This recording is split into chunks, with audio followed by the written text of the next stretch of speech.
उसके बिहाफ पे, मतलब उसके बेस पे कौन कौन से ऑब्जेक्टिव टाइप के क्वेश्चंस आपके एग्जाम में पूछे जा सकते हैं, वो मैं आज इस वीडियो के माध्यम से आप लोगों को बताऊंगा और डिस्कस करूंगा कि कौन कौन से इंपॉर्टेंट क्वेश्चन हैं जो आपके एग्जाम में पूछे जा सकते हैं। तो टाइम ना वेस्ट करते हुए स्टार्ट करते हैं आज का पहला क्वेश्चन।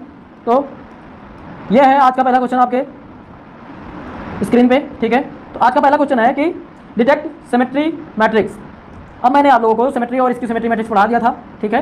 मैंने क्या कंडीशन बताया था सिमेट्री मैट्रिक्स में मैंने कंडीशन बताया था कि अगर हमारा A equal to A transpose है, तो अगर ये कंडीशन वहाँ पे सेटिस्फाई हो रहा होता था तो ये हमारी सिमेट्री मैट्रिक्स कहलाती थी। और अगर हमारा A equal to minus of A transpose, अगर ये कंडीशन वहाँ सेटिस्फाई होता था तो ये क्या कहलाता था, ये कहलाता था हमारा स्क्यू सिमेट्री मैट्रिक्स, ठीक है। तो इस वाले क्वेश्चन में क्या पूछ रहा है, इस वाले क्वेश्चन में पूछ रहा है कि इनमें से बताओ कि कौन सा सिमेट्री मैट्रिक्स डिटेक्ट करता है, कौन सा सिमेट्री मैट्रिक्स डिटेक्ट करता है। तो सिमेट्री मैट्रिक्स के केस में क्या होता है, सिमेट्री मैट्रिक्स के केस में अगर हम सपोज करो कि यहाँ पे हमने क्या किया था, यहाँ पे हमने किया था कि A इक्वल टू क्या लिया था हमने, A बराबर लिया था A की, एक मिनट, A इक्वल टू हमने ले लिया था कि ये आता है हमारा A ट्रांसपोज के बराबर, ठीक है। तो हम ये उठाएंगे, ये कंडीशन ये मैंने कराया भी है एग्जाम, आप लोगों को ये क्वेश्चन कराया है, क्या कराया है कि A इनवर्स के ऊपर हमने क्या लगा दिया, इसके ऊपर भी लगा दिया ये। तो अगर हम इसको सॉल्व करेंगे तो ये सॉल्व करने के बाद में ये आ जाता था, क्या ये आ जाता था।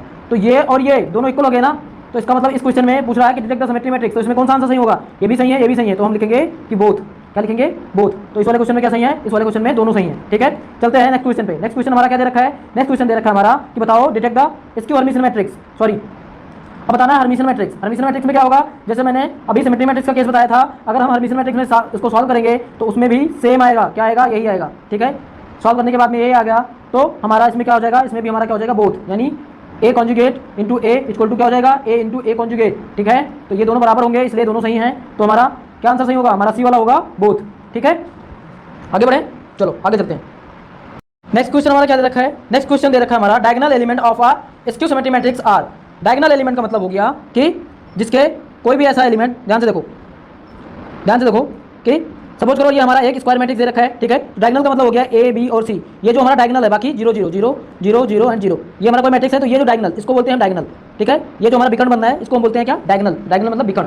तो इसका जो विकर्ण है, विकर्ण कह रहा है कि diagonal element of skew symmetry matrix are, मतलब ये जो डायगोनल एलिमेंट दे रखे हैं स्क्यू सिमेट्री मैट्रिक्स में वो क्या होंगे, वो पूछ रहा है क्या होंगे, जीरो होंगे कि इमेजिनरी होंगे कि रियल होंगे, क्या होंगे, ठीक है। तो वो पूछ रहा है कि इनमें से क्या होंगे। तो डायगोनल के केस में क्या होता है, स्क्यू सिमेट्री में क्या होता है हमारा, A इक्वल टू क्या होता है हमारा, माइनस ऑफ A ट्रांसपोज, ठीक है, माइनस ऑफ A ट्रांसपोज। इसका मतलब ये हो गया A I J equal to minus of J I, यानी अगर हम क्या ले लें, अगर हम ले लें आई इक्वल टू जे, ठीक है। तो ये डायगोनल जो है, ये डायगोनल हमारे क्या हो जाएंगे, जीरो हो जाएंगे। तो इसको हम एक्सप्रेस कर, मतलब कि diagonal element of skew symmetry matrix are, इसको क्या बोलेंगे, इसको बोलेंगे जीरो, ठीक है। रियल तो उसमें होता है किसमें, हर्मिशन और स्क्यू हर्मिशन में रियल और इमेजिनरी का केस आता है, ठीक है। डायगोनल मतलब सिमेट्री और स्क्यू सिमेट्री में हमारा जीरो और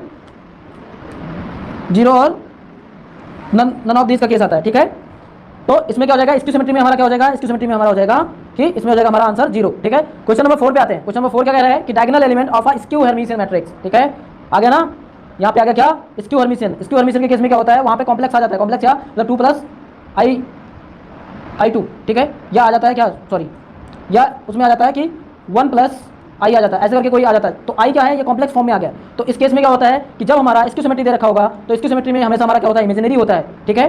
skew symmetry, sorry skew symmetry नहीं, स्क्यू हर्मिशन अगर दे रखा है तो उस केस में हमारा इमेजिनरी आएगा, ठीक है। और अगर हमारा हर्मिशन का केस दे रखा है, ठीक है, और ऊपर चलते हैं, अभी नीचे हर्मिशन भी दे रखा है। अब कह रहा है क्वेश्चन नंबर 5, क्वेश्चन नंबर 5 क्या कह रहा है कि diagonal element of a symmetry matrix are. Symmetry matrix के केस में क्या होगा, सिमेट्रिक मैट्रिक्स के केस में भी बताया था, इस केस में होगा नन ऑफ देज। इस केस में क्या होगा, इस केस में हमारा आंसर हो जाएगा नन ऑफ देज। और हर्मिशन के केस में क्या होगा, diagonal element of Hermitian matrix, इसके केस में क्या होगा, स्क्यू हर्मिशन के केस में इमेजिनरी था तो इसके केस में रियल हो जाएगा, ठीक है। क्योंकि ये कॉम्प्लेक्स के फॉर्म में दे रखा है और ये कॉम्प्लेक्स कॉन्जुगेट निकालते हैं इसमें, इसलिए इसका आंसर क्या हो जाएगा, इसका आंसर आएगा रियल नंबर, ठीक है। अब हम आते हैं अपने question number next, question number 6 पे, सॉरी क्वेश्चन नंबर 6 हो गया। अब आते हैं हम क्वेश्चन नंबर 7 पे। क्वेश्चन नंबर 7 क्या दे रखा है, ध्यान से दो। क्वेश्चन नंबर 7 दे रखा है कि every square matrix can be uniquely express as a sum of. मैंने अभी लास्ट क्लास में शायद ये थ्योरम कराई थी आपको, जब सिमेट्री और स्क्यू सिमेट्री में पढ़ा रहा था आप लोगों को, तो मैंने ये थ्योरम करवाई थी कि जब जो सम ऑफ होता है वो होता है half of A plus A transpose plus half of A minus A transpose, A minus A transpose, ठीक है। तो इसका मतलब ये हो गया कि हाफ ऑफ, इसका मतलब हो गया half of A plus A transpose equal to symmetry matrix and skew symmetry matrix. और उसमें ये भी होता है हर्मिशन मैट्रिक्स और स्क्यू हर्मिशन मैट्रिक्स, बोथ होता है, ठीक है। तो ये हमारा क्या हो जाएगा, ये हमारा इसमें आ जाएगा बोथ, ठीक है। यहाँ तक समझ में आ गया। अब चलते हैं क्वेश्चन नंबर 8 पे। क्वेश्चन नंबर 8 क्या दे रखा है, क्वेश्चन नंबर 8 कह रहा है कि every square matrix can be uniquely express as a P plus iota Q के फॉर्म में। ठीक है, कह रहा है कि प्रत्येक स्क्वायर मैट्रिक्स को जो अनइक्वली है, मतलब इक्वल नहीं है, एक्सप्रेस कर सकते हैं क्या इस फॉर्म में? पूछ रहा है क्या इस फॉर्म में एक्सप्रेस कर सकते हैं? तो किसको इस फॉर्म में एक्सप्रेस कर सकते हैं? अगर पी हमारा हर्मिशन है तो कर सकते हैं, क्यू हमारा स्क्यू हर्मिशन है तो कर सकते हैं। क्या ये सही है? नेक्स्ट हमारा दे रखा है कि अगर पी हमारा स्क्यू है और क्यू हमारा हर्मिशन है तो कर सकते हैं, या फिर दे रखा है कि बोथ में दोनों हमारा हर्मिशन हो तो कर सकते हैं, या दोनों हमारा स्क्यू हर्मिशन हो तो कर सकते हैं। इनमें से कौन सा सही होगा? तो एक थ्योरम है, एक थ्योरम क्या है कि जब हमारा इस फॉर्म में एक्सप्रेस करते हैं तो हमारा बोथ क्या होता है? दोनों हमारा होता है हर्मिशन मैट्रिक्स। क्या होता है? दोनों हर्मिशन होता है। इसका मतलब हो गया कि ये हमारा सी वाला सही होगा। हर्मिशन के केस में क्या हो जाएगा? यहाँ पे आयोटा के फॉर्म में दे रखा है, इसलिए यहाँ पे ये हो जाएगा हमारा क्या कि दोनों हमारा क्या होना चाहिए? दोनों हमारे मतलब पी भी हर्मिशन होगा और क्यू भी हमारा हर्मिशन होगा।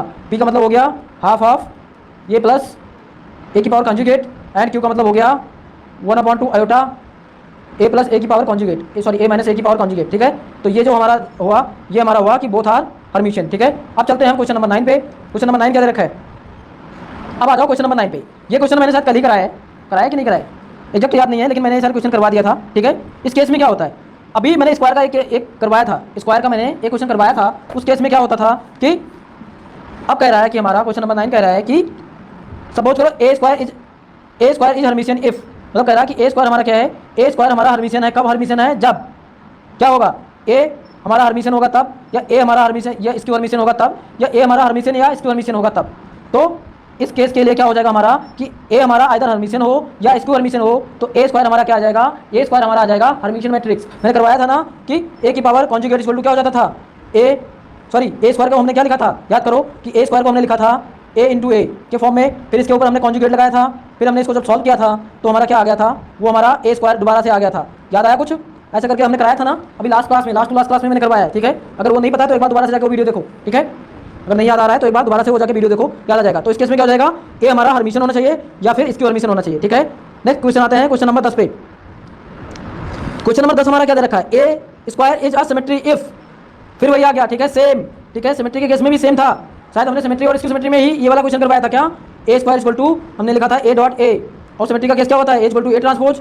ठीक है, तो हमने ए ट्रांसपोज निकाला था, फिर उसकी जगह पे ए रख दिया था, फिर वही आ गया था ए स्क्वायर। ठीक है, और इसकी सिमेट्री में भी वही आया था। तो इसमें भी क्या हो जाएगा? हमारा सी आ जाएगा कि ए हमारा या तो सिमेट्री होना चाहिए या इसकी सिमेट्री होना चाहिए। ठीक है, चलो नेक्स्ट क्वेश्चन पे आ जाओ। अब कह रहा है कि डिटेक्ट ऑर्थोगोनल मैट्रिक्स। ओहो, देखो ध्यान से देखो, बहुत ध्यान से देखो। ये वाला क्वेश्चन अभी मैंने शायद लास्ट क्लास में या उससे लास्ट क्लास में मैंने करवाया है ऑर्थोगोनल का केस। ऑर्थोगोनल का केस क्या होता है? A into A transpose equal to I. क्या होता था? A into A transpose equal to I.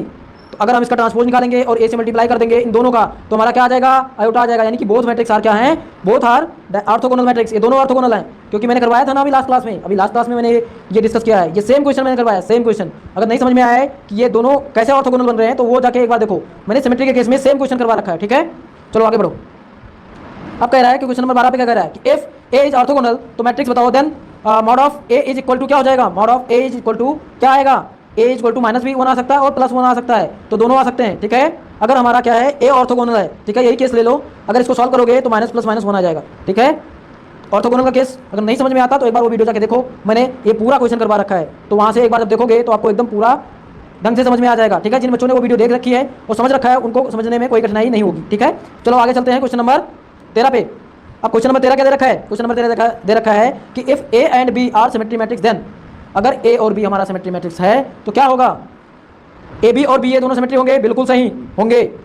A B minus B A is इसकी सिमेट्री, बिल्कुल सही। ये शायद मैंने कराया भी है ये केस। ठीक है, तो ये दोनों सही है, यानी कि दोनों हमारा क्या होंगे? दोनों हमारा सिमेट्री हो सकते हैं। अगर ए और बी हमारा सिमेट्री है तो ये बोथ केस मतलब दोनों केस क्या है? हमारा पॉसिबल है, दोनों केस हो सकता है। तो इसमें हम क्या लगा देंगे? बोथ पे आंसर कर देंगे, आगे बढ़ेंगे। ठीक है, चलो क्वेश्चन नंबर 4 पे बचो। क्या कह रहा है कि if A and B are Hermitian matrix, कह रहा है कि अगर ए और बी हमारा हर्मिशियन मैट्रिक्स है तो क्या हो सकता है? इनमें से क्या हो सकता है? A B plus B A hermitian हो सकता है, बिल्कुल हो सकता है। A B plus B A hermitian हो सकता है, 100% हो सकता है। And A B minus B A इसकी हर्मिशियन हो सकता है, बिल्कुल हो सकता है। तो इस केस में क्या हो जाएगा? इस केस में भी हो जाएगा बोथ। ठीक है, इस केस में भी क्या हो गया? इस केस में भी आ गया बोथ। ठीक है, अब आ जाओ यूनिटरी मैट्रिक्स। यूनिटरी का केस मैंने बताया था, यूनिटरी का केस शायद मैंने अभी कल ही सॉल्व कराया है। क्या सॉल्व कराया यूनिटरी के केस में? क्या होता है? A conjugate into A transpose equal to I. Unitary का केस अभी मैंने कल ही कराया था। क्या कराया था कि सपोज करो अगर ए हमारा एक स्क्वायर मैट्रिक्स दे रखा है तो उसका हम निकालेंगे ट्रांसपोज और उसको इंटू कर देंगे किससे? ए कॉन्जुगेट से, तो वो हमारा आ जाएगा आई। ठीक है। लेकिन यहाँ हमारा क्या हो जाएगा, अगर इसको हम सॉल्व करेंगे रख के इसके ऊपर सॉल्व करेंगे तो ये हमारा क्या आ जाएगा, ये हमारा आ जाएगा, इसको सॉल्व करके देख लेना जैसे मैंने वहाँ पे करवाया था ना लास्ट क्लास में, उसको वहीं से सॉल्व करो तो ये आ जाएगा हमारा A square plus B square plus C square plus D square minus L equal to 0। ये केस आएगा, इसको वहाँ पे रख के सॉल्व करोगे तो ये केस आएगा, ठीक है। एक बार इसको अपने हिसाब से सॉल्व करना, अगर नहीं समझ में आता तो मैं नेक्स्ट क्लास में इसको करवा दूंगा, ठीक है। कमेंट करके मुझे जरूर बताना कि ये हुआ कि नहीं हुआ, ठीक है। अभी मैंने लास्ट क्लास में यूनिटी का केस करवाया है, इसलिए मैं ये क्वेश्चन डिटेल में न जाके मैंने बता दिया कि जब इसको क्या करोगे, इसका निकालोगे ए कॉन्जुगेट और ए ट्रांसपोज निकालोगे, दोनों को मल्टीप्लाई करोगे, तो दोनों को मल्टीप्लाई करके सॉल्व करोगे तो ये आ जाएगा हमारा आंसर नंबर 3, ठीक है। बढ़े आगे, चलो आगे चलते हैं। आगे है हमारा क्वेश्चन नंबर 16। क्वेश्चन नंबर 16 क्या दे रहा है, smallest order of a matrix. Smallest क्या होता है, स्मॉलेस्ट होता है हमारा 1 × 1 × 1। ये हमारा क्या होता है, ये हमारा स्मॉलेस्ट होता है, तो हमारा आंसर क्या हो जाएगा ए, ठीक है। Smallest order of a determinant, determinant मतलब नीचे वाला, जब हम डिटर्मिनेंट निकालते हैं स्मॉलेस्ट ऑर्डर का तो ये आ जाता है हमारा 2 × 2, ठीक है। तो इसका आंसर हो जाएगा बी। पहला का ए, अगर ऑर्डर पूछा तो ए मतलब 1 × 1, अगर डिटर्मिनेंट पूछा तो 2 × 2, ठीक है। अब नेक्स्ट क्वेश्चन दे रखा है क्वेश्चन नंबर 18। चलो आ जाओ 18 पे।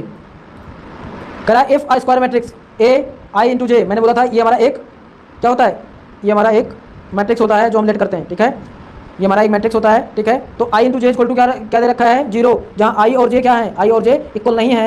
एंड A11 इक्वल टू किसके है, A12 के, A23 के, मतलब कि ये एक डायगोनल मैट्रिक्स बन रहा है। ये क्या बन रहा है, ये क्या बन रहा है, जब ये केस होता है तो एक डायगोनल मैट्रिक्स बनता है, ठीक है। और डायगोनल के साथ साथ एक स्केलर मैट्रिक्स भी है, ठीक है। तो इसका दोनों का हो जाएगा, ये एक डायगोनल मैट्रिक्स A11 का मतलब हो गया, ये ऐसे बन रहा है, देखो ये हमारा A11 होता है ना, A11 और ये 0 0 हो गया, ये 0 0, फिर A12 2 2, ये 2 2 होता है ना, फिर ये 0 0 0 0 A33 dot dot dot infinite जा रहा है ना, तो ये दे रखा है, ये सारे इक्वल हैं। तो क्या हो गया, ये डायगोनल का केस है, ये डायगोनल मैट्रिक्स है और एक स्केलर मैट्रिक्स भी है, ठीक है। तो इसमें क्या आंसर हो जाएगा, इसमें हो जाएगा बोथ आर करेक्ट, मतलब डायगोनल भी है और स्केलर भी है, ठीक है। अब चलते हैं हम नेक्स्ट क्लास पे, सॉरी नेक्स्ट क्वेश्चन पे चलते हैं। नेक्स्ट क्वेश्चन हमारा क्या दे रखा है, क्वेश्चन नंबर 19 पे चलते हैं, ठीक है। एक मिनट, नेक्स्ट क्वेश्चन हमारा क्या है, नेक्स्ट क्वेश्चन हमारा 19 है। 19 क्वेश्चन क्या है कि आ स्क्वायर मैट्रिक्स, मतलब कोई एक मैट्रिक्स दे रखा है, is said to be an important matrix, is said to be an important matrix. कब कहेंगे इसको, जब हमारा क्या होगा, जब हमारा A square equal to A, मैंने प्रूव किया था ना A square equal to A होता है, ठीक है। हाँ, तो इसको भी कहेंगे जब हमारा ए स्क्वायर, अच्छा आइडेम्पोर्ट मैट्रिक्स क्या होता है, जब हमारा A square equal to A होता है, या फिर A is a periodic with period 1। अगर हमारा ए क्या है, पीरियोडिक विथ पीरियड 1, मतलब कि ए एक सिंगल फॉर्म में दे रखा है या ए स्क्वायर फॉर्म में दे रखा है, तो बोथ केस में क्या हो जाएगा हमारा, बोथ केस में क्या हो जाएगा हमारा आइडेम्पोर्ट मैट्रिक्स, ठीक है। 19 का आंसर क्या हो जाएगा, 19 का आंसर हो जाएगा बोथ, ठीक है। चलो नेक्स्ट क्वेश्चन पे जाते हैं। which one is not true, मतलब बताना है कि इनमें से कौन सा ट्रू नहीं है। कह रहा है क्वेश्चन नंबर 20 में कि इनमें से कौन सा ट्रू नहीं है। चलो ये अप्रॉक्स वैल्यू दे रखी है, मतलब कह रहा कि A B approx equal to हो जाएगा बी अप्रॉक्स या ए अप्रॉक्स, लेकिन ये जो दे रखा है this is not a correct form. ये तो हमारा करेक्ट फॉर्म ही है, ये भी हमारा करेक्ट फॉर्म है, तो ये बी और डी दोनों करेक्ट फॉर्म है, लेकिन ये तो बिल्कुल नहीं हो सकता, ये थोड़ा बहुत हो सकता है, मतलब करेक्ट ये भी नहीं है, मतलब करेक्ट ये भी नहीं है, तो ये हो सकता है बट ये बिल्कुल नहीं हो सकता, ये नहीं हो सकता। कह रहा कौन सा ट्रू नहीं है, तो ये ट्रू नहीं है, यानी इसका आंसर क्या हो जाएगा, इसका आंसर हो जाएगा बी, ठीक है। आगे बढ़ो। अब है क्वेश्चन नंबर 21 क्या कह रहा है, कह रहा which one is true, मतलब कौन सा सही है। 21 क्या कह रहा है, इनमें से कौन सा सही है, ठीक है। तो क्या ये सही है, 21 में क्या कह रहा है कि क्या ये सही है, कह रहा कौन सा सही है। अगर हमें देखा जाए तो ये देखो ध्यान से, देखो नन ऑफ दिस तो होगा नहीं, ये यहाँ पे y दे रखा है तो वहाँ पे कॉन्जुगेट कहाँ से आ गया, तो ये तो ऐसे गलत हो गया। ये अगर दोनों पे दे रखा है तो एक पे है एक पे गायब है, ये कैसे हो सकता है, ठीक है। और ये डैश दे रखा है, ठीक है, तो नन ऑफ दिस तो होगा नहीं इनमें, ठीक है। तो डैश देखो ये क्या दे रखा है, ये इन्वर्स दे रखा है, इन्वर्स के फॉर्म में ये तो हम लिख सकते हैं, बट हम अगर मॉड के फॉर्म में या बार के फॉर्म में लिखें तो ये हमारा नहीं लिख सकते, इसलिए हमारा आंसर हो जाएगा इसमें ए। इसको कैसे